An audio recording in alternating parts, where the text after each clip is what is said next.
Hello everyone, હું Mehul sir આપ સૌનું સ્વાગત કરું છું મારી ચેનલ ધ બ્રાઇટર્સમાં. તો ફાઇનલી આપણો જે વેઇટ હતો એ ઓવર થયો અને આજે આપણું જીટીયુનું સેમેસ્ટર 1નું રેમેડિયલ અને સેમ 2નું જે રેગ્યુલર રિઝલ્ટ હતું એ જીટીયુની વેબસાઇટ પર અપલોડ થઈ ગયું છે. પહેલાં તો કોંગ્રેચ્યુલેશન કે આપણા ઘણા બધા જે સ્ટુડન્ટ હતા, તમારા જે ફ્રેન્ડ્સ હતા, જેમનું સેમ 2ની અંદર બહુ જ સારું પરિણામ આવ્યું છે, કે જેમાં કેટલા બધા સ્ટુડન્ટ છે કે જેમના 9+ એસપીઆઈ છે અને જેના 8+ એસપીઆઈ છે. એવા તો ઘણા બધા વિદ્યાર્થીઓ છે જેમને મને એમના રિઝલ્ટ ફોટોથી મોકલ્યા હતા ટેલિગ્રામ આપણા ગ્રુપની અંદરથી લઈને.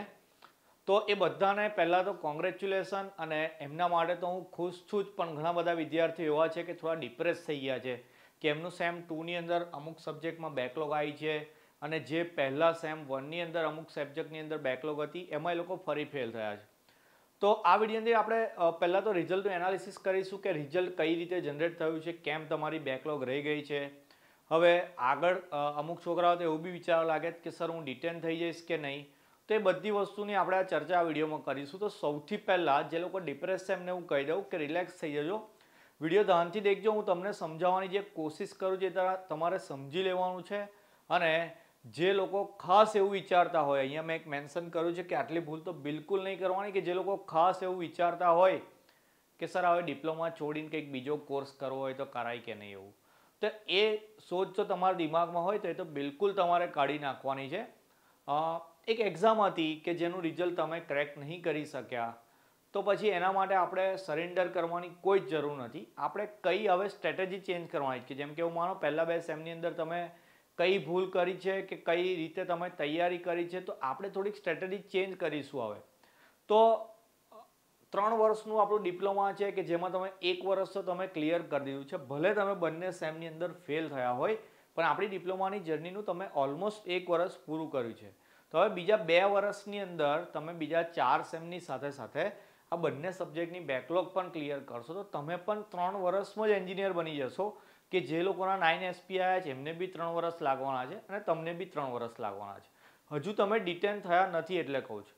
આઈધર કોઈ સ્ટુડન્ટ ડિટેન થઈ ગયો હોય તો 3 જગ્યાએ એમને 4 વર્ષ લાગશે ડિપ્લોમા ક્લિયર કરવા, પણ એમાં પણ થોડા ઘણા બેનિફિટ છે, તમને હું સમજાવું. તો સૌથી પહેલાં આપણે સમજીએ કે ડિટેન્શનનો રૂલ કેવો છે આપણે જીટીયુની અંદર. તો ડિટેન્શનનો જે રૂલ છે એની અંદર કે તમારી 5 કેટી હોવી જોઈએ. જો તમારી 5 કેટી આવે તો તમે ડિટેન થઈ જશો. હવે 5 કેટી મતલબ કેટી ને બેકલોગમાં શું ફરક છે, કે હું માનો કે તમે એક સબ્જેક્ટની અંદર એકવાર ફેલ થાવ તો એ તમારી બેકલોગ ગણાય. જેમ કે અમુક સ્ટુડન્ટ હશે કે જેમની પહેલા સેમની અંદર 2 વિષયમાં કદાચ બેકલોગ હોય, એ લોકોએ એક્ઝામ આપી હોય અને ફરી અત્યારે રેમિડિયલમાં બી એ લોકોની ફરી 2માં બેકલોગ આવી, તો એ લોકોની 2 કેટી ગણાશે. ઓકે, તો એવી જો આપણી 5 કેટી થાય તો આપણે ડિટેન થયા એવું કહેવાય. પણ આપણે તો અત્યારે જ સેમ 2ની એક્ઝામ આપી હતી, એમાં તો આપણે ફર્સ્ટ ટાઈમ ફેલ થયા છે, એટલે એ આપણી હજુ બેકલોગ છે. હવે 5 કેટી કરવાની બહુ મહેનતની વાત છે. હું તો એવું જ કહું કે ડિટેન થવું બહુ અઘરું છે. ઓકે, કે જે લોકો ડિટેન થતા હોય એ લોકો એના માટે બહુ મહેનત કરતા હશે. બાકી એવું કંઈ છે નહીં. ડિટેન થવા માટે મતલબ ડિટેન ના થવું હોય તો એની બહુ સિમ્પલ સ્ટ્રેટેજી કે એવું માનો કે કોઈ એક સ્ટુડન્ટને ઉદાહરણથી લઈએ કે એક સ્ટુડન્ટ છે કે એની ફર્સ્ટ સેમની અંદર આઈ થિંક 4 વિષય હતા ઓલમોસ્ટ બધાને, કે કોઈકને 5 હશે. તો આપણે એવું માની લઈએ કે એની ફર્સ્ટ સેમની અંદર 2 બેકલોગ હતી, એને ફરી એક્ઝામ આપી, ફેલ થયો, ફરી એની 2 બેકલોગ થઈ ગઈ. સેકન્ડ સેમની અંદર એવું માનો મેક્સિમમ કહું છું કે કોઈ એવો સ્ટુડન્ટ છે કે જેની 4 વિષયમાં બેકલોગ આવી છે. આપણે મેક્સિમમ એક સિનારીઓ સમજીએ છીએ કે શું કરવાનું હવે આપણે. તો આપણી પાસે અત્યારે ટોટલ 6 બેકલોગ થઈ ગઈ. તમારા એક્ઝામ રિઝલ્ટની અંદર એવું લખાઈને બી આવતું હશે કે ટોટલ બેકલોગ કેટલી છે. તો તમારી ટોટલ 6 બેકલોગ થઈ ગઈ છે. હવે અત્યારે તમે થર્ડ સેમમાં ભણો છો. ઓકે, થર્ડ સેમની વાત કરું તો થર્ડ સેમને બધાને એવરેજ 4 કે 5 સબ્જેક્ટ હોય છે. આપણે મેક્સિમમ આમાં પણ લઈશું કે એવું માનો કે તમારા 5 સબ્જેક્ટ છે, એટલે તમારે 5 સબ્જેક્ટની રેગ્યુલર એક્ઝામ આપવાની છે. આ 6 બેકલોગના સબ્જેક્ટ પ્લસ 5, એનો મતલબ કે તમારે 11 સબ્જેક્ટની એક્ઝામ આપવાની આવશે. કેટલા સબ્જેક્ટની? 11 સબ્જેક્ટની. હવે આ 11 સબ્જેક્ટમાંથી જે તમારા 5 સબ્જેક્ટ છે, કયા 5 સબ્જેક્ટ કે જે તમારા થર્ડ સેમમાં છે, એની એક્ઝામ તમારી નવેમ્બરમાં આવશે. ઓકે, થર્ડ સેમની એક્ઝામ મેં તમને પહેલાં બી કીધું હતું કે થર્ડ સેમની એક્સટર્નલ એક્ઝામ આપણી નવેમ્બરમાં આવવાની છે. અને આ જે 6 બેકલોગ છે એ તમારી ફર્સ્ટ સેમમાં અને સેકન્ડ સેમમાં છે. હવે ફર્સ્ટ સેમ તો તમને એવું ખબર છે કે અત્યારે ફરી જે લોકો નવા સ્ટુડન્ટ આવ્યા એ લોકો ફર્સ્ટ સેમમાં છે, તો ફર્સ્ટ સેમની જ્યારે રેગ્યુલર એક્ઝામ થશે, હવે ફર્સ્ટ સેમની રેગ્યુલર એક્ઝામ તો મોડી થાય, જેમ કે ડિસેમ્બરના એન્ડમાં થાય કાં તો જાન્યુઆરીના પહેલા વીકમાં થાય, જે રીતે તમે આપી હતી જાન્યુઆરીમાં એ જ રીતે. તો જેની ફર્સ્ટ સેમની અંદર જે 2 બેકલોગ હશે એના પેપર તો તમારે ક્યારે આપવાના આવશે? તો કે ડિસેમ્બર કાં તો જાન્યુઆરીની અંદર. ઓકે, અને એ જ ટાઈમ વખતે જ તમારી સેકન્ડ સેમની પણ એક્ઝામ લેવાશે. કારણ કે અમુક સબ્જેક્ટ તમને એવું ખબર હશે કે જે અમુક ફિઝિક્સ કોઈને ફર્સ્ટ સેમમાં આવતું હોય તો કોઈને સેકન્ડ સેમમાં આવતું હોય, તો એ બધા જનરલ સબ્જેક્ટ છે, એટલે કે ફર્સ્ટ યરના બધા જનરલ સબ્જેક્ટ છે એની એક્ઝામ તમારે નવેમ્બરમાં આપવાની નથી. તો માન લો કે તમારી અત્યારે ટોટલ 6 બેકલોગ છે, તો તમારે શું કરવાનું છે? તો કે આપણી ચેનલ પર વિડીયો છે જ, તમારી પાસે મટીરિયલ બી હશે, તમને થોડું ઘણું આવડતું બી હશે, તો અત્યારથી લઈને તમારી પાસે ડિસેમ્બર કે જાન્યુઆરી સુધીનો ટાઈમ છે અને તમારે 6 સબ્જેક્ટનું વાંચવાનું છે. તો તમે ડેલીનું, મતલબ અત્યાર સુધી મેં તમને એવું કહ્યું હતું કે આપણે ડેલી વાંચતા ના હોય, કોલેજના સ્ટુડન્ટ છે તો થોડી કોલેજ લાઈફ બી એન્જોય કરતા હોય, સાથે સાથે બીજી બધી પ્રવૃત્તિમાં બી આપણું ધ્યાન હોય, ખાલી એક્ઝામ ટાઈમમાં આપણે વાંચતા હતા. હવે થયું એવું કે જે લોકો એક્ઝામ ટાઈમે વાંચતા હતા એ લોકોનું અમુકનું સારું રિઝલ્ટ આવી ગયું, પણ અમુક જણનું આ રીતે થોડુંક ખરાબ રિઝલ્ટ આવ્યું છે. તો હવે શું કરવાનું? તો કે આપણે થોડીક સ્ટ્રેટેજી ચેન્જ કરીશું. હવે શું કરીશું કે આપણે ડેલીનું થોડું વાંચન કરીશું. ડેલીનું નહીં તો તમે 2 દિવસે વાંચો, રોજ નહીં તો 2 દિવસે, કાં તો રોજ વાંચીને તમે શનિ રવિ રજા લઈ લો, કંઈ એન્જોય કરો બીજી રીતે. બધું કરવાનું છે આપણે, લાઈફ આપણી બી એન્જોય કરવાની, ફેસ્ટિવલ આવે ફેસ્ટિવલ બી મનાવવાના છે, પણ આ વસ્તુ આપણે ધ્યાનમાં રાખવાની કે આપણે 11 સબ્જેક્ટની એક્ઝામ હવે આપવાની છે. જો તમે થર્ડ સેમની અંદરથી જ આવું પ્લાનિંગ કરશો તો જ્યારે ફોર્થ સેમમાં આવશો તો તમારી ખાસી એવી બેકલોગ તમે માઇનસ કરી દેશો. ઓકે, તો ખાલી આ અત્યારે ઓગસ્ટ મહિનો ચાલે તો August, September, October, November, December 5 મહિના માટેની સ્ટ્રેટેજી છે.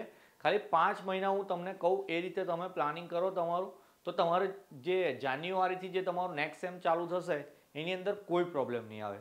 ઓકે, તો આપણે એવું હતું કે તમારે જે 2 અને 4 આ જે 6 સબ્જેક્ટ છે એની તૈયારી કરવા માટે તમારી પાસે ખાસો એવો ટાઈમ છે કે ડિસેમ્બર કે જાન્યુઆરીમાં એની એક્ઝામ આવશે. મટીરિયલ બી છે, તમારી પાસે આઈએમપી બી છે, આપણી ચેનલ પર વિડીયો બી છે, તો તમે એનામાંથી થોડું તૈયારી કરવાની સ્ટાર્ટ કરી દો તો એ થઈ જશે. પણ રેગ્યુલરમાં તમારે જે તમારા 5 સબ્જેક્ટ છે એની તૈયારી ચાલુ રાખવાની. ઓકે, કારણ કે આપણા આ જે 5 સબ્જેક્ટ છે એ હવે ફિલ્ડના સબ્જેક્ટ છે, તો એની અંદર થોડીક મહેનત કરવી પડશે. હું વિડીયો તો બનાવવું ટ્રાય કરું જ છું. એકચ્યુઅલી બધી બ્રાન્ચના વિડીયો મારા એકલાએ બનાવવાના, તો મને થોડું હાર્ડ પડે છે. બીજી બધી બી મારા ક્લાસીસ ને સ્કૂલ ને એવું બધું મારે સાચવવાનું હોય તો થોડું ટફ પડે છે મને, તે છતાં હું તો હાર્ડવર્ક કરું જ છું. તો તમારે બી હવે એ જ હાર્ડવર્ક કરવાનું. જેમ કે હું ફર્સ્ટ સેમ બી કરાવ્યું, સેકન્ડ બી કરાવ્યું, થર્ડ બી કરાવું, તો ભાઈ તમારે બી તો એ જ કરવાનું છે. ફર્સ્ટ સેમ કરવાનું, સેકન્ડ કરવાનું, થર્ડ કરવાનું છે. અત્યારે ફર્સ્ટ સેમના નવા સ્ટુડન્ટ આવ્યા હશે એમની માટે બી મારે નવા વિડીયો બનાવવા પડશે. સેકન્ડ સેમમાં કોઈને કોઈ સબ્જેક્ટમાં પ્રોબ્લેમ હશે, આપણી ચેનલ પર મટીરિયલ નહીં હોય તો હું એના બી વિડીયો બનાવીશ. થર્ડના તો હું બનાવું જ છું. તો હું એક એન્જિનિયર બની ચૂક્યો છું, એક ટીચર છું, તો આટલી મહેનત કરું છું. મારે તો પેપર બી નહીં આપવાનું, તો તમારે તો પેપર આપવાનું છે, તો તમારે તો મહેનત કરવી જ પડશે. ઓકે, અને હજુ બી કહું છું ખાલી આ સેમેસ્ટર પૂરતી જ તમારે મહેનત કરવાની છે. ઓકે ભાઈ, ફોર્થ સેમમાં આવશો તો રેગ્યુલરમાં જે રીતે ચાલશે એ રીતે આપણે ચાલ્યા કરીશું. હવે જે હું વાત કરતો હતો એ કે તમે ફર્સ્ટ યરની એડવાન્સમાં તૈયારી સ્ટાર્ટ કરી દો અને થર્ડ સેમ તમારું જેવું રેગ્યુલર ચાલે એવું ચલાયા કરવાનું છે. અને એક્ઝામ ભલે 11 સબ્જેક્ટની આપવાની, પણ તમારે ડિવાઈડ કરીને આપવાની કે ભાઈ પહેલાં 5 સબ્જેક્ટ આવશે અને પછી 6 સબ્જેક્ટ આવશે. બધાને 11 નહીં હોય, આ તો આપણે મેક્સિમમ ગણીએ છીએ કે કોઈને 11 સબ્જેક્ટની એક્ઝામ આપવાની હોય તો. આનાથી વધારે તો મે બી કોઈને ના હોય. કોઈ કદાચ પહેલા સેમમાં બી 4 ફેલ હોય તો પછી એના 13 સબ્જેક્ટ થાય, એ તો એકદમ મેક્સ છે. ઓકે, એટલી તો રેરલી કદાચ કોઈને હોય, એ ભટકી ગયેલો માણસ હોય તો જ એની 13 આવી હશે.